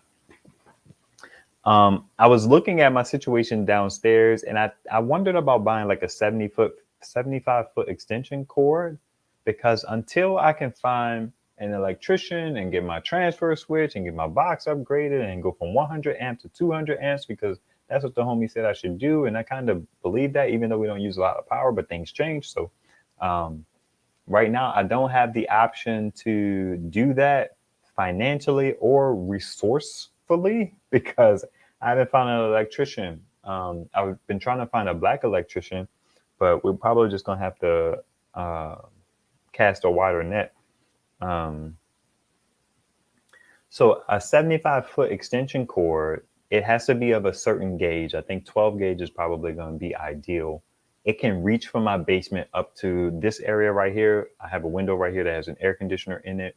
And it can also be able to reach to my TV. It can also reach my kitchen, which is right on the other side of this little wall. So I was thinking about getting one of those, because if stuff got interesting instead of having to move the power station up here, it could still be getting power downstairs and delivering power to these areas depending on what I wanted to power. So I don't know if I want to spend the money because they're not cheap. They're like $60. They range from about $40 to $70 for a 75-foot cable. I don't want 100-foot because I feel like that's a little bit long and it's a little bit too long. I don't have any reason to try and go all the way upstairs from the basement. That just feels ridiculous, but I'd have to think it through, I suppose. And then also today I tried, my wife, as y'all know who were around here earlier, she took the kids to an amusement park. I tried to start identifying my circuits in my house, but that's a 2-person job. I was like, man, I can't do this. It's freaking 3 levels, basement, first floor and second floor. I was like, nah, she need to be around here. I'm gonna need her help. And that brings me to another thing, which is the fact that we have walkie-talkies, so that would be super useful way to use them. And we've been really getting good use out of our walkie-talkies. So I wanted to give you guys an update on that. So I have 3, and I have to say that my favorite right now is gonna be the Midland version that I just got. I love this form factor. There are things that I don't necessarily like about it, like the overly simplistic menu. But this form factor is really cool. It has a twist knob to turn it on. I think that that's convenient because it's like manual versus like having to go into a menu and turn volume up and down. I don't like the menu is the one kicker for me, but I love this form factor. I also bought this one from Home Depot, local. This one has a more like comprehensive menu, but I mean, the form factor is cool. Don't get me wrong, but it's not better than this. It's not better than that. I love this so much. I love this so much better. Like giving this to my wife feels so much better. Carrying it myself, my son carrying it. Now, one downside of this one, it doesn't have USB charging. I don't even know if that's a downside. That's a downside in my book because that means you need a proprietary type of situation to charge it. So I'm going to go ahead and call that a downside. This one does have micro USB charging. And the reason why I'm only holding these 2 up, even though I have this one, is because I bought this one off of the marketplace. You see how big this is? Look at how big this is compared to that one. That's bananas. Bananas. This is the first pair we got off of the marketplace, $40. These are like $80 walkie-talkies, $100 if they catch you slipping. But they're waterproof and all that jazz. The menu system on here is like complex. Everything goes through the buttons. I'm a little bit annoyed by that. And that's what I would make the video about. But I really like these. These are the Midlands. They're, I think they were $49.99 on Amazon. And they have a GMRS version that's a little bit more, but you have to have a license to use GMRS. So I just got the family radio service or the FRS ones. So that's that. I want to test the range on these ones just to make sure that the range is not better, but I don't think I care, honestly. So I'm just gonna bring these back. And that's why I got them, because I could walk them back into Home Depot and not have any problems. But I'm gonna miss it because it has that USB charging. Even though I don't use it, I just decided recently to get into USB charging. These have USB charging as well, which is the ideal way to go because this one is waterproof. And to get to the batteries, you have to unscrew these things, and they're not even Phillips. It's just flat, which is annoying. It's super annoying. I guess you could use a key on it. A key would work if you wanted to risk kind of bending your key. Yeah, that's fine. It'll get the job done, I suppose. But so I put their rechargeable batteries in here. I still need to test it because the rechargeable batteries that came with them don't work. They're dead. And I don't know if it's the device that is failing to charge them or if it's the batteries that can't take a charge. I'm going to find out soon enough. But the guy said he never used them and they were in brand new condition. He probably just had them for a while because these have been around for years. I don't know if he bought them from somebody, but they, for all appearances sake, they looked new, but the batteries will not hold the charge. So I was talking with Setite about just the idea of being able to put different rechargeable batteries in here. The batteries that I have in here are much higher capacity batteries, and his theory or his stance was that the walkie-talkie should be able to charge them without issue. So I put them in there and I'm going to try. If I lose 3 batteries because of this process, then that's fine. It was worth the risk. But I hate the fact that to use my own rechargeable batteries, I got to keep dealing with these screws. But it is waterproof, so I get it. That's why the USB charging is really important, or the rechargeable nature of the device is really important, because I put rechargeable batteries in here and I hope I can just charge it through micro USB. But these are nice. I like these. The range is really good. Comparatively, you're not going to get a whole lot of range on walkie-talkies. I did not get them for the range. I got them for the ease of communication within short distances.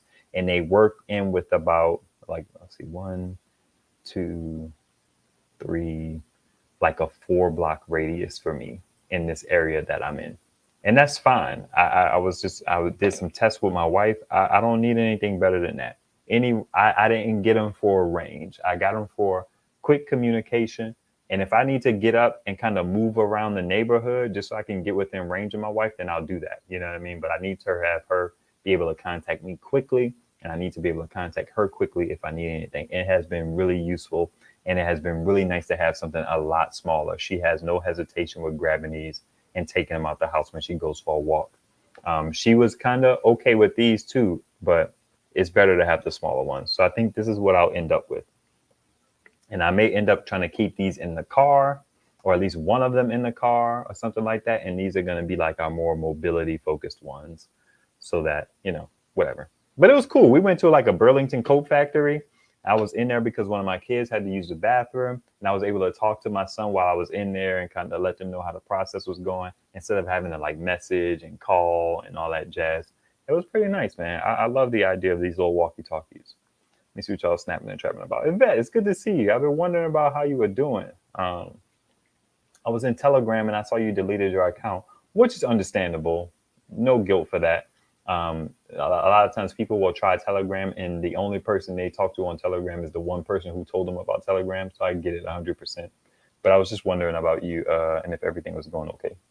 Black Plumber, what's happening, man? What are their prices?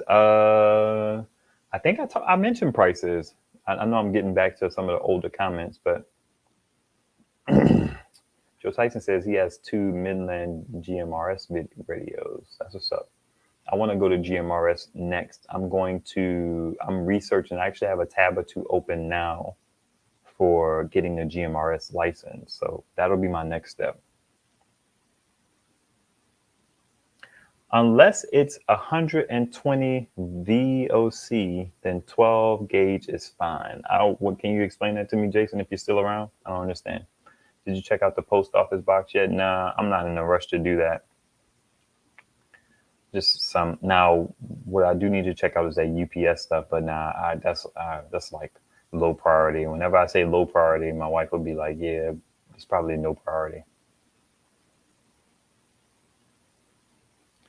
Ooh, Google is in your car past 2014. That really concerns me. Hopefully we get our political act together by the time I'm ready to buy something that's new. But someone told me about the Tesla, and they were like, yeah, it's a closed ecosystem. So it's not like they're feeding your information to anybody else. I mean, Tesla knows where you're going, but I don't know about the Google stuff. I guess the Android Auto. It's all very interesting.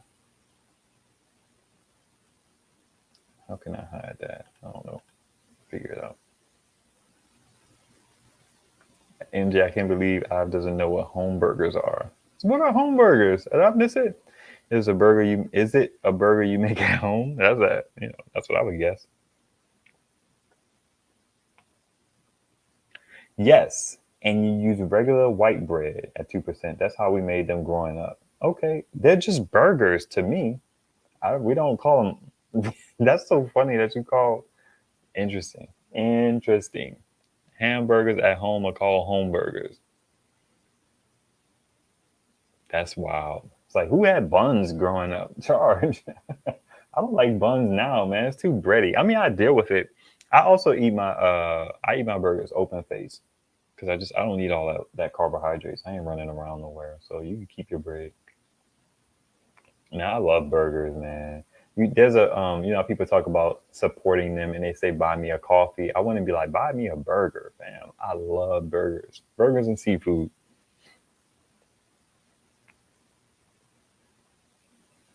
Range is line of sight. On smooth ground, it would be about 6 miles. Okay. Yeah. My understanding is that GMRS range is better, right, Joe Tyson? I don't like the ham equipment though. I can't see me having a big old something sitting somewhere, and then the real small portable ones are like really expensive. The nicer looking one that Rhea had, Rhea Shack Ham Radio, she had a nice looking one. And I was like, "Ooh, that looks cool." She was like, "It was $500 or something like that." Oh, you know what's funny? What's funny about that? You say you did because I deleted my Telegram. I did. What happened is Telegram did something to my account. That's interesting. I'm still on there. I'm still on Telegram under askivesolar. Telegram did something weird with my account, man. I was talking with Wayne on there, and then all of a sudden they were like, your account, your number had been banned. I was like, wow, that's deep. So yeah, that was, man, but I was still on there. That's funny. Jeez.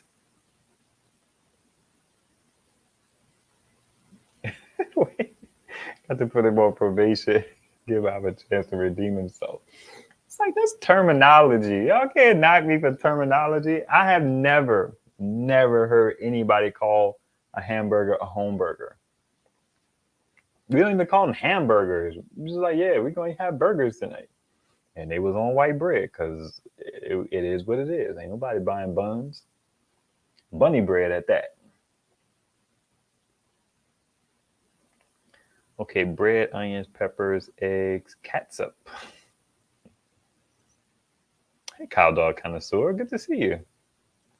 Tesla does for AI. Interesting. Are you frozen? No, I shouldn't be. Am I frozen? I need to learn that lesson. Open face. Yeah. It's like, man, I guess growing up with limited means, bread was filler. Just like French fries is filler. So I don't really favor that stuff. I just want the stuff that tastes good to me, which is the hamburger. I mean, it's the shrimp. I don't want freaking onion rings and French fries and I guess hush puppies or whatever.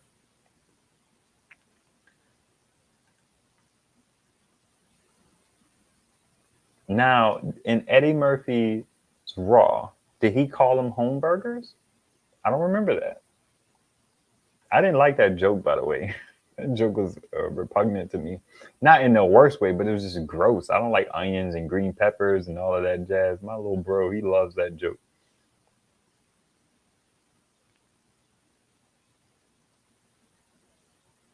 Onion rings. I don't like onions, so. My mom used bread in the meatloaf, or she would stuff it with hard-boiled eggs. Interesting. Ah, yeah. They had me like, it's like, man, what are y'all doing? I had to talk to them. I had to go through the bot, and then I had to figure out some other way to get in contact with them. It was a task. It was a chore for sure.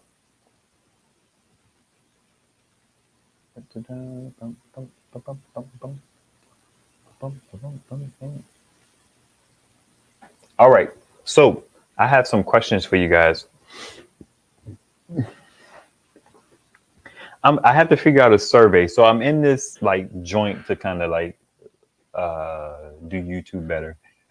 It's by someone I really value. The guy's name is Tim Schwarrier. I've been watching video creators for a long time. So I decided to pay for his course because of the one-to-one interaction.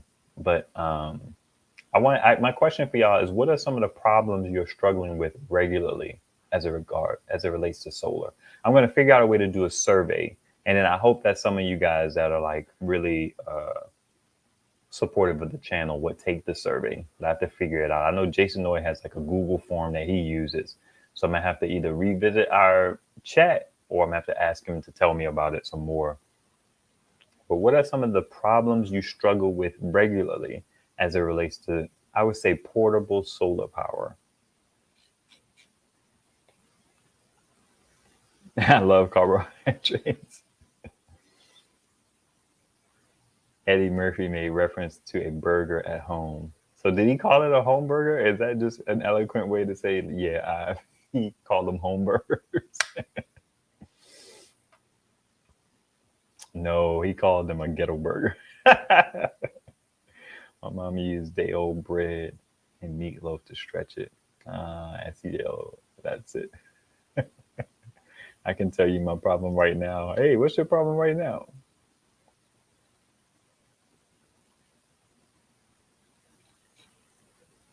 So basically, the whole premise is that, like, in terms of a little behind the curtain here, in terms of YouTube, the way you kind of go about it according to this logic is you have to have, first you have to know who your target audience is, and then you need to have a solid value proposition for that person. Like, and it's like, who is the person that you want to make videos for, and why should they care? Which is very hard to do, because a lot of times creators will say, well, I make videos for everybody. Well, it's like, no, you can't make videos for everybody. Everybody's not into solar. Everybody's not into the thing that you're into. So you have to be really specific. And I've been kind of trying to think about who is my target person or your ideal viewer. Who is your ideal viewer? And then it's like you think about, like, what are some of the problems that they have? What are some of the challenges that they face? How can you make videos to help them? Because that's what YouTube is about. You're making videos that people will be interested in, right? With solar, it's my location of my house and how large trees are positioned. Interesting. That's quite a problem. It's quite a barrier right there. Sun and panels. I'm fine with my solar. Got it down. Nice. Only having 2 slots to charge a phone or tablet. Too many plugins. There's 4. That's interesting. Only having 2 slots to charge my phone or tablet. Too many plugins. There's 4.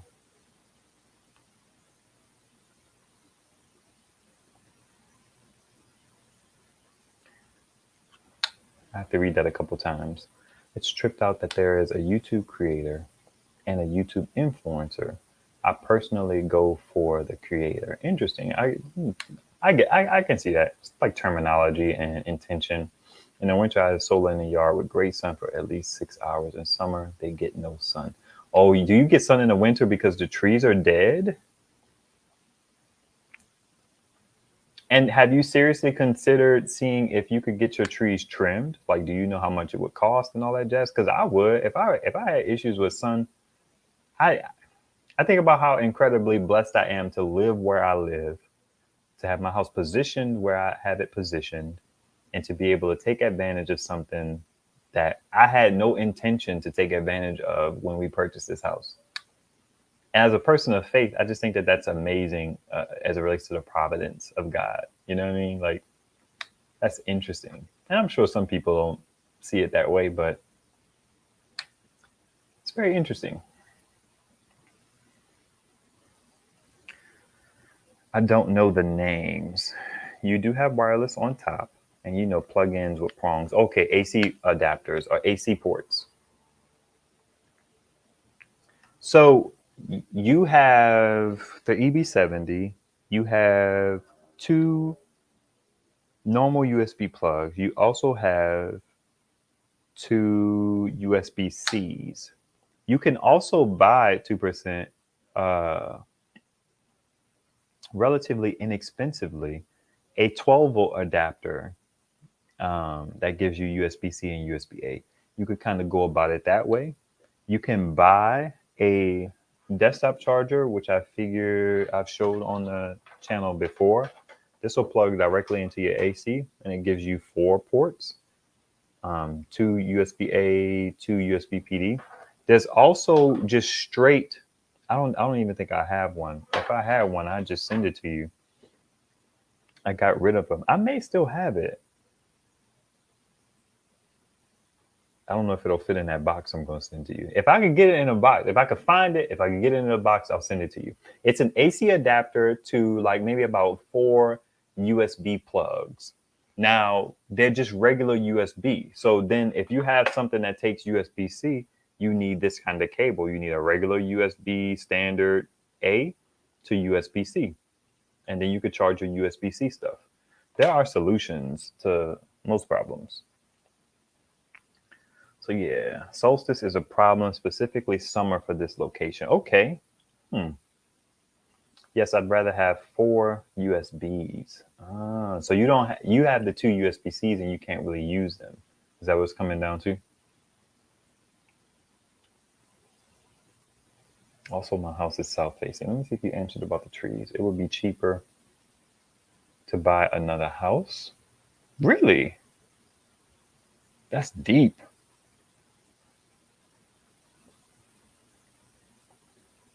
And then what about your roof? Is your roof covered by trees too? I mean, I wouldn't necessarily want to put something on a roof.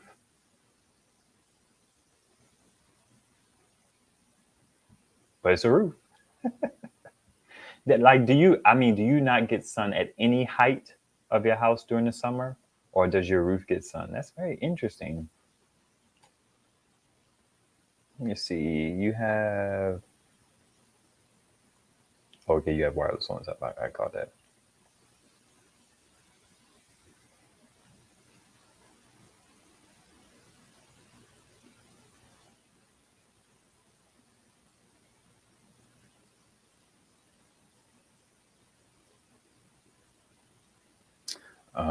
Okay. Yeah, you have to consider getting solar on your house.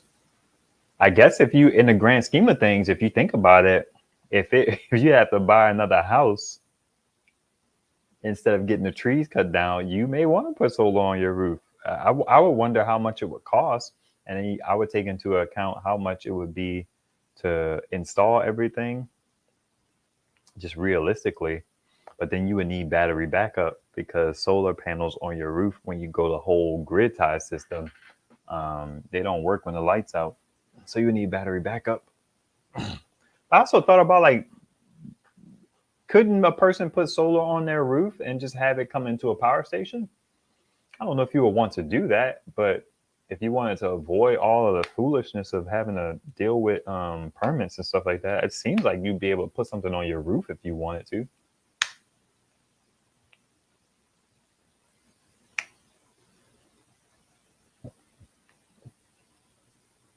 Interesting. I don't know. That's a very real problem that Ascot Solar can't provide a solution to. That's for sure.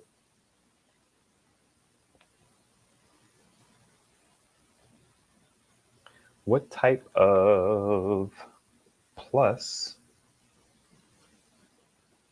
do you require for the phone? And plugs do you require? They make a 4-in-1 charging cable. I bought one for the hubby, and for emergencies, you would only need that cable for all of your items. That's interesting. Yeah, you could go that route. I really think that a 12-volt adapter would be nice. And then an AC adapter would be nice. But yeah, you're using up your plugs. But AC is easy. I mean, you just get a little surge protector splitter and you could produce more outlets. You could also get USB-C to USB-C cables. But I imagine, yeah, that's probably the best way to do it is to get one of those 12-volt adapters that give you a bunch of plugs. And you could get them with like 3 and 4 plugs on them. And if you prefer USB-A, then your devices aren't using a whole lot of power. So you could get one of those little 12-volt adapters with like 4 outlets on them, 4 USB ports on them, and that would kind of help you out greatly. The only thing is I just don't like the connections of those devices. It's like they're just so finicky. I actually could go to FedEx. I need to see where my wife is. I could go run the FedEx today. I may try and do that.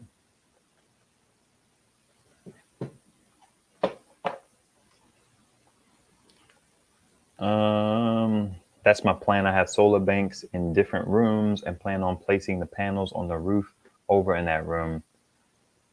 Just won't have large power grid. Okay. Yeah, I dig that. I think that makes sense. It depends on most ordinances in the area. That's a fair point at Goddess Leo. Later, sleeper. I'm about to wrap it up too. I don't see any more questions yet. It costs thousands to cut down trees here in Georgia. Oh, really? I guess it's because it's dangerous. I can't imagine it. Yeah, that's wild. Alrighty, folks. I have covered everything I wanted to cover. If you guys don't have any questions, we're going to wrap this thing up.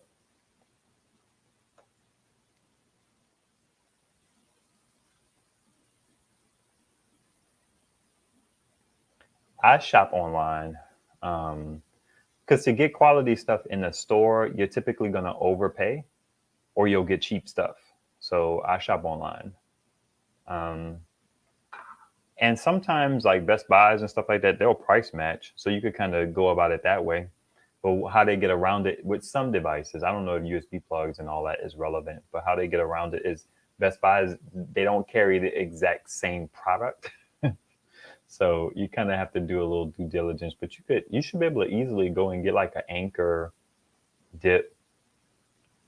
But I'm sure, let me look for this AC adapter thing. I'm sure I have one. I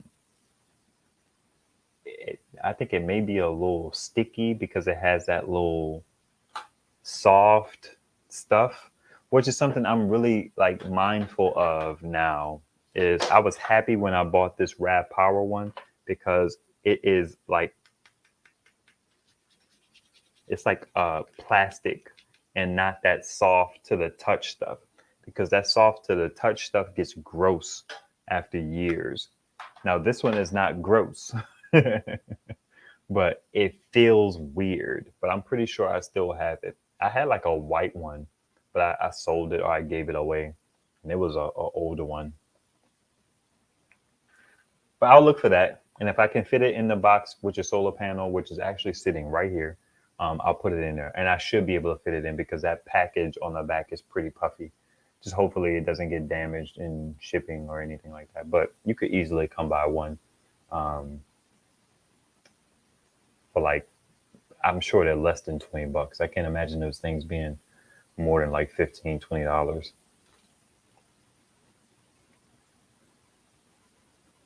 I have tons of stuff. Did I miss a question, Auntie Blessings? The post office? What about it? I said I'm not gonna go to post office route. What's up, the bug gaze? I'm not gonna go to post office route, but I was thinking about looking into that UPS route or whatever. They have like addresses you can give people, but it's not a priority for me. I'm not gonna be trying to do it anytime soon, because it'll cost me money. I'm sure of that, and yeah, I don't know. I got so much other stuff going on, didn't take care of. Trying to find a way to get stuff is not a top priority for me. It's not even a middle priority. The three blue dragons, what's happening? Have a good night.